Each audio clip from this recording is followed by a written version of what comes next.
I feel like from people that are my age in Norway, I have grown and matured a lot faster and a lot more differently through being in a different environment. As a community, being so small and having so many different cultures, having so many different experiences, people stand out generally. And I think you're kind of encouraged to do something that makes you you. While in Norway, it's less so, and you're more encouraged, okay, you kind of have to fit in with what most people assume that you're going to do and what most people think about you. Sigurd, thank you for joining your mom's podcast. Thank you for having me. How do you feel about it? It's interesting. What is interesting? I've never been on a podcast before, and I always felt that they were kind of funny.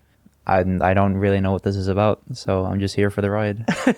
I love that. I love that. So tell me a bit about how much do you remember of like our old life back in Norway before we moved to Vietnam? It was cold.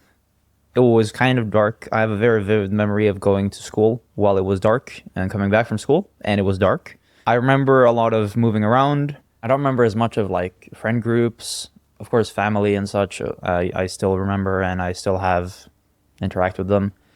But it's much less detailed than what I have now from, like, it's much less vivid than what I have from Vietnam, of course, which makes sense with time and everything.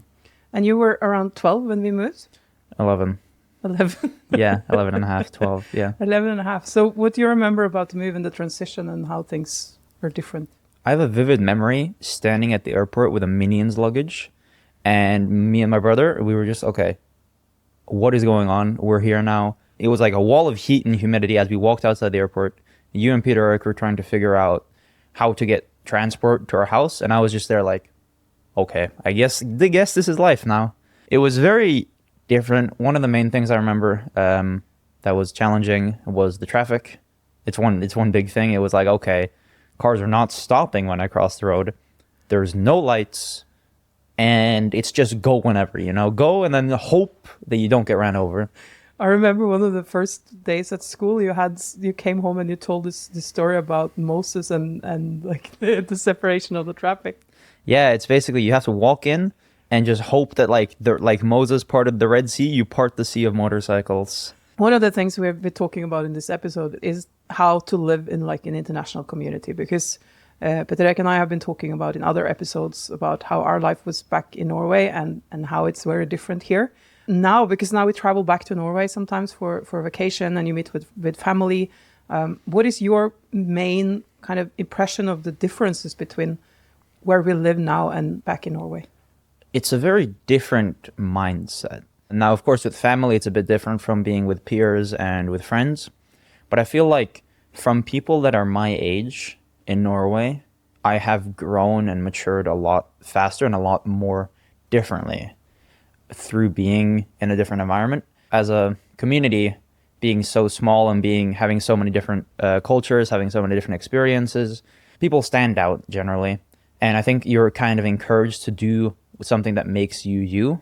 While in Norway, it's less so, and you're more encouraged, okay, you kind of have to fit in with what most people assume that you're going to do and what most people think about you. Like, here's some people that think this about you. You should kind of try to fit their bill of who you are. Whereas here, it's more, okay, whatever you want to do. There are so many like weird and wacky people. 100%, that's all with love, I'm saying that. But it's people that stand out. It's people that are different. And that's kind of what makes this community so special. Back in, I don't even know when it was, but hundreds of years ago, there was a lot of people that left Norway to go to the US. And they were immigrants, and they took their life and they moved over. And now there's a lot of people in Norway that has relatives in US. But I always remember this picture. Somebody said, like, the adventurous people went, and the people that were more drawn to safety were staying behind. For me, I had to leave to explore and to figure out things. And I think sometimes also I can get a bit negative around like thinking about how it was back in Norway, because I think there's also like good things about the security, the being with family, the staying in one place, the certainty that comes with it. And I don't think everyone is fit for the kind of craziness that happens when you go abroad. So what's your thoughts about that? Traveling definitely causes inconsistency. I've seen this moving to Vietnam, I've seen this in my further adventures in a traveling school, is that there's a lack of stability that comes with traveling around continually. And especially when you move to a country like Vietnam, consistency really doesn't exist.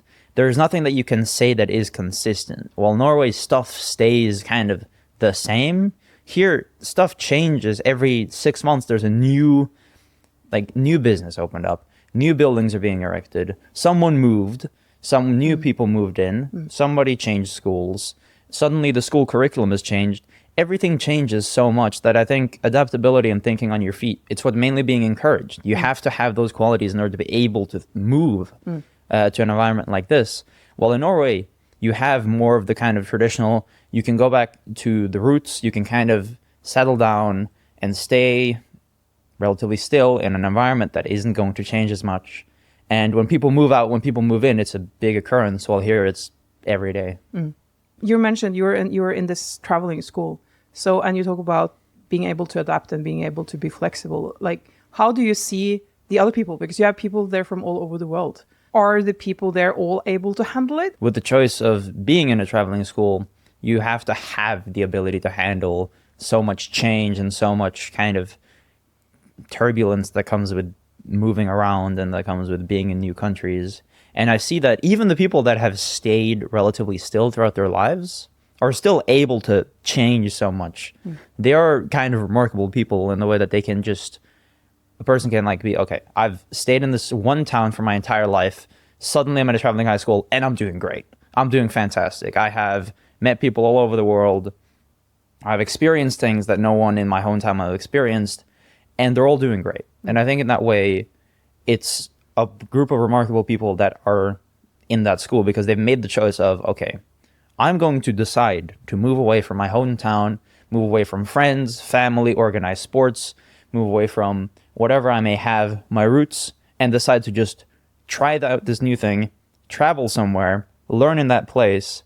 And if you aren't able to change yourself, if you aren't able to change how you think, if you aren't able to change how you learn, you won't succeed. And so the people that I've met, because they've been in the school for so long, the people that weren't able to change, most of them have left. And there's only a few of them that did leave. Most of them were, through the process of applying to the school, they managed to change themselves enough to be able to succeed in such a different environment. I think this is what we talk about now is one of the kind of things that I think expats and the international community and like societies like the one we live in, we should actually talk about this more often because there's a lot of great things about meeting people from all over the world, like learning about different cultures, understanding. I feel like there's no racism, for example, here because everyone is from everywhere. So it's like that it doesn't make sense. But also there are these challenges of the fluidity when you are in a place and you're kind of putting down some kind of roots and then your best friends are moving away or like something happens. It's brutal as well. It's the combination of there's a lot of good things about it, but there's also some things that is hard. And as you say, we need to be strong to handle it. It's most definitely a double-edged sword. With every benefit that comes from it, having such a different environment, having such different people, those different people will also eventually move away. Half my class, for example, moved away. Suddenly my class downsized from 12 to 4. And that changed everything within my school, but also changed everything within my friend group. I had to learn to be with the 4 people instead of whoever I had been with before. And with so many people moving away, you have to kind of learn that it's almost like loss is a natural part of the life. Like, it's not like you're losing them as if they've died or passed on, but it's more that you've lost them in the sense that you might not see them ever again. And the bonds that you made with them might break over time. Eventually they're gone, but you'll still have the memory of them. That's, I think, is a thing to emphasize, is that you will still have experiences and memories of great people who have done great things and who are genuinely great to be with. And then suddenly they decide to move on. And you just have to accept that. One of the things I love about being here is the entrepreneurial spirit, like both in Vietnam, but also amongst the people that we spend a lot of time with. Like most of them have businesses. They are travelers. They are multicultural families. And the Vietnamese society is a very entrepreneurial like society where people have a small shop in their backyard or they have a restaurant. And as you said, they're also shifting, like every 6 months it's changing. Maybe there's a new business or it started something else. So those are one of the things that I really, really love about being in this community. And for me, one of the biggest differences between Norway and where we grew up and where we were and here is that kind of entrepreneurial spirit. So that's also like challenging. I remember when I was applying for university. So since you're applying for university now, that kind of brings up a lot of memories for me. So I can't believe I'm soon the mother of a university student. But I remember when I applied for university, it was like the Norwegian system that I just logged in and I filed a list over 10 universities and it was like done in 10 minutes. And now you're faced with like the whole world of opportunities and possibilities. And how does that make you feel? Honestly, I've figured out that the world is not made for unconventional systems. With the way that my school does everything, with the way that my past schools have done everything, being for such a small community as Hoi An, it's made kind of the entire process more challenging in a kind of fun but also frustrating way. Like there's a certain, this is kind of getting into the exact details, but a certain code that you need to put in order to say which high school you went to. I don't even know if my high schools here have said code. Because of the fact that it's a small town, they might never have any university students before this, and now I have to go chase them down for this one code that I need for applying to university that any normal high school would just have on their transcript. The same thing with grades. The grades that I got here are so different from anything else. They're not regular grades, and that's also made it harder to report what I'm getting. And so with so many different systems, there's a lot of them that are made for, okay, you go to the school to this country, you go to high school in this country, and then you apply to university in the same country. You're not applying to university in another country. And international applicants do exist, but they usually come from systems that are similar to the system that you want to go into. For example, I'm moving from a system with no tests to a regular university. So however you transfer, I don't have any standardized test scores. How would you transfer those grades over? I have a certain number of irregular credits. Like I have a credit in public speaking, which is not a regular credit you can get in any normal high school. How do you transfer that over? It's all been a challenge, but it's also been great fun because it's kind of shown how different I am as a number one university applicant and number two as a general student. And so in that sense, I think it's, again, both a positive and a negative. It might be challenging for me, but if a university looks at my credit and sees, oh, that's weird. This guy has experienced so many different things, learned so many different subjects that half the people in this other school haven't even touched. It might be a benefit, or it might be they think it's confusing and they just rather discard it. What, in your opinion, are the kind of the skills or the personality traits that you need to have to survive this international environment? Because we talked about there's a lot of challenges, like both not only the practical challenges, but also the emotional challenges that we talked about. Well, first off, I want to say that I don't think it's essentially kind of traits that you have to have already. You can develop these traits by going into such an environment, by pushing yourself out of this comfort zone, and by deciding to do something new, you can develop these traits. And not everybody will succeed, but I think if you truly decide to, okay, I'm going to take the jump, I'm going to go for it with all my heart, I think you will succeed eventually. But of course, the main things that we've already mentioned, adaptability, open-mindedness, the ability to make connections quite quickly and make genuine connections. Because if you have such a changing and such a different environment, if you can't make genuine connections with people fast, you won't have any friends except the ones that stick around, the few that stick around for a long period of time. There's no time to make fake connections. There's no time to pretend to be friends with someone in such a small community, because it's either you know them well or you really don't. And you kind of have to decide, okay, I'm going to go in here with an open mind. I'm going to try to make friends. I'm going to try to be as open-minded as I can. And I'm going to speak to people. It's really it. It's adapting to this new environment, speaking to new people, meeting new people, and being open-minded. Think, okay, This person has a different experience from me. What can I learn from them? This person has a different experience from me. What can I learn from them?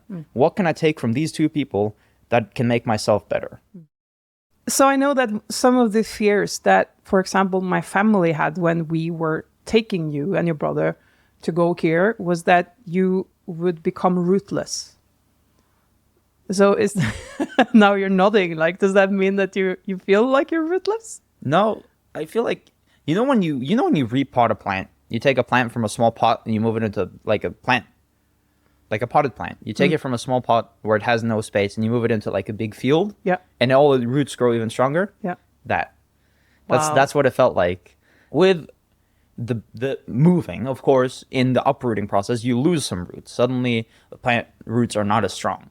But I feel like the fact that I have connections to both places does make my roots weaker. They just make them more spread out. And I feel like I have a stronger connection here because I've learned what really matters, what roots really matter. Over time, I've realized that, okay, the roots that I have with my friends in Norway are not as important. Because of the fact that I was moving around so much, because of the fact that I was going to so many different schools, my friend group was not established. My family, however, still strong. And so I've learned that here, that if I want to connect with people, if I want to have roots that can last, I need to have the family bonds. I need to have the bonds that stayed. Those are the bonds that I had with my family, that I had with really close people. And that's kind of what I learned here. That's why I want this open-mindedness, is because I've learned that open-mindedness and the ability to genuinely connect with people is what makes the roots strong, you know? You don't necessarily have a connection to a place. You more have a connection to the people. And if I want to have a roots that can stay here, even after I'm gone to university or wherever I may be off to next, I need to have those connections that are as developed as family connections.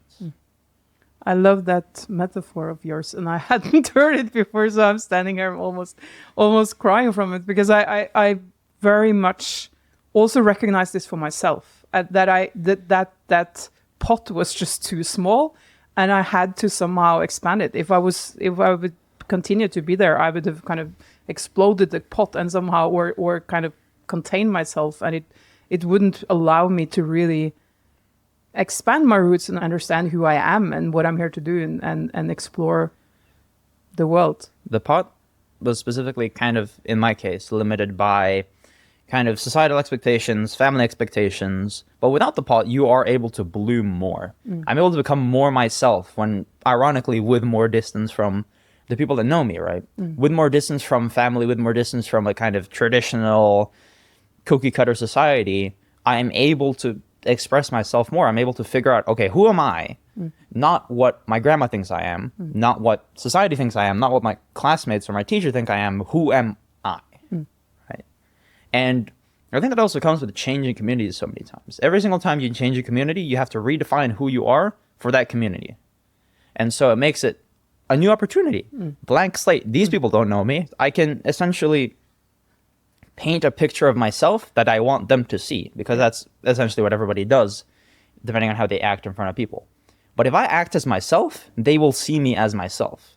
I've reset my perceptions, and instead of having to fit what people previously thought I was, what friends from an old school thought I was, what my old teacher thought I was, I have now reset who am I, and I have a blank slate to paint on. So it's pretty touching for me as a mom to hear you say these things, because I know that fear that my family had when we took you and moved you away and kind of, took you out of the pot. It is a very vulnerable moment. And of course it was vulnerable for me as well, because I was out of my pot as well. I think that I used a lot of time during these last years when we've been in Vietnam, considering if I was doing you a favor or a disfavor, if I was some kind of hurting you. And because I realized that, for example, when you were starting to talk about university applications, that I made that thing so much bigger for you than it was for me, because for me it was just a simple application in the Norwegian system and I didn't even think about going anywhere. But for you, like, all the universities in the world is a possibility. And then of course the choice is getting harder and the responsibility is bigger. But when I hear you say what you say, I just realized that what I hoped that you would get out of this experience is actually what you are getting out of this experience. And I love that I invited you because this is giving me so much happiness just to hear you talk about these things. I also want to catch what you said about not thinking about applying elsewhere. And that's kind of the point, is that if I had stayed in Norway, I would most likely not think about applying elsewhere. And that's, again, it's made it harder because there's millions of universities that now are on my plate, essentially. There's so many different countries, maybe not millions, but there's so many different countries, different places, different subjects, different teachers, different communities, essentially, that I could decide to go into and I could decide to look into. And whether or not I actually do decide to stay on a more traditional path, or if I decide to go somewhere wacky for university, it's still the fact that I had the choice in the first place is remarkable, because most people in Norway would not have that choice. Most people in Norway would not look at, okay, I can go to anywhere I want. I could go to Australia for university. And even that in itself is kind of a weird thought. It's on the opposite side of the world. But now with me, number one, being in Vietnam, going to traveling high school that has now been to Australia, I now have connections to Australia. I now know kind of, at least specifically Melbourne, what it's like to live there. I've been there, I've looked at the universities, and I've kind of visited them. And I would never have that opportunity without it. It would be a challenge to go from this known kind of what I'm used to in Norway to suddenly Australia. But now that I'm used to everything being different, I'm used to not being used to things. And that's opened up so many more doors. And so, yes, it's made it harder, but it's also made it 10 times more exciting and opened up so many new frontiers.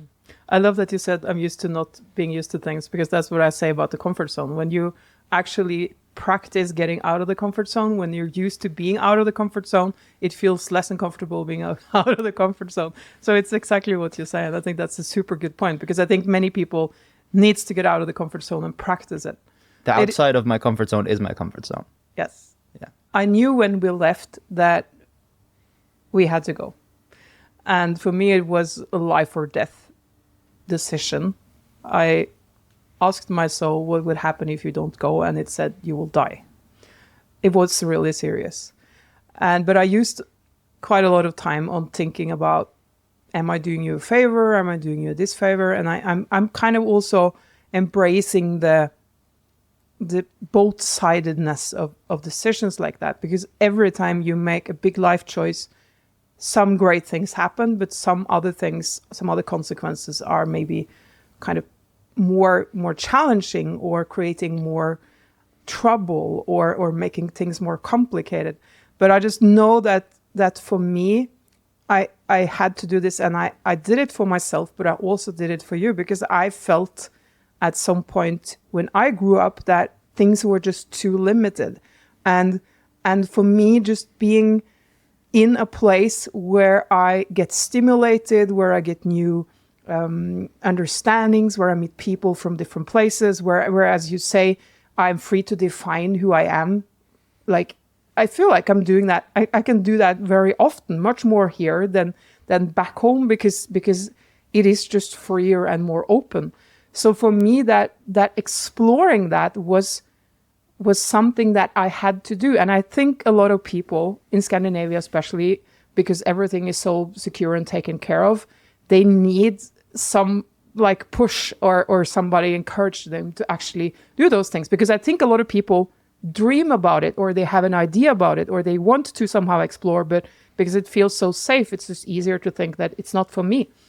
I would regret more if I didn't go and figure out that this was a catastrophe or a disaster, I had to go back, than if I were just staying back home and not trying. So, and I think that sometimes we have to take outrageous chances or choices to figure out what our way is through everything.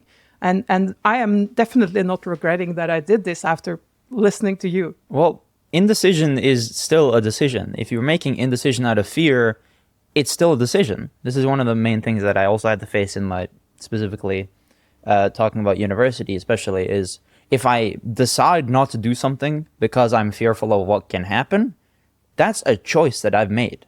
I might say to myself, oh, I've chosen nothing. But you have chosen to do nothing. That is your choice to do nothing. And the same thing with moving away. if you're saying, okay, I'm too fearful, I already have my established community here in Norway, here in Scandinavia, I know who I'm with, I know where I fit in, I know I have, like, my kids go to the school, they do sports every Friday, they have this established life, they have this established routine. Think to yourself this, would you make the choice to say, okay, I'm going to stay here? If you had to make the specific choice, I'm going to stay here for the rest of my life, would you make that choice?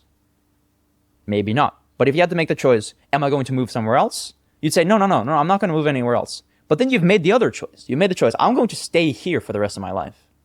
Instead of saying, okay, I'm not going to move away, say, am I going to decide to move here and stay here for the rest of my life? That's really the choice that you're making. If you're deciding, okay, I'm not going to do any of these other ones, the one choice that you've already done is the one choice that you're going to stay on. And choices that you've made already are less scary because you know how they worked out. But you can't know how a choice worked out without making the choice. You're fearing what's going to happen if you do something outrageous, but you're never going to know what's going to happen if you do something outrageous without doing said outrageous thing. This is very out of character for me. I'm usually very avoid risk. But at a certain point, it comes a time where you have to say, okay, I'm going to do this. I'm going to do this really weird thing. My family might dislike me for it. My family might say, okay, no, you're crazy. You're just going to come right back. Maybe you do come right back. Then you've learned from your failure. You've learned from, okay, maybe this was not for me. Maybe I should stay here. Maybe I'm happy with what I have. I'm happy with seeing my kids grow up in this one community. I have deep roots here. And 100%, if that is for you, 100%, go for it. Whatever makes you happy, really. But if you haven't decided to do something outrageous, you can't say, oh, no, it's not for me, because you haven't tried it.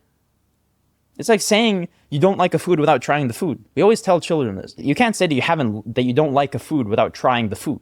You can't say that you don't like a type of life, an international type of life, living outside your country without trying to live outside your country. Thank you so much for listening to this episode. To dig deeper, visit awesome.com/scalinglife. That's awesm.com/scalinglife. You'll find show notes, resources, and links mentioned in this episode, as well as links to our socials. If you like what you heard, please rate and review us on the podcast platform of your choice. Your feedback is so important to help more entrepreneurs to discover this show. Our goal is to provide inspiration, and we hope you'll continue scaling alongside us. Thanks for your support, and see you next time.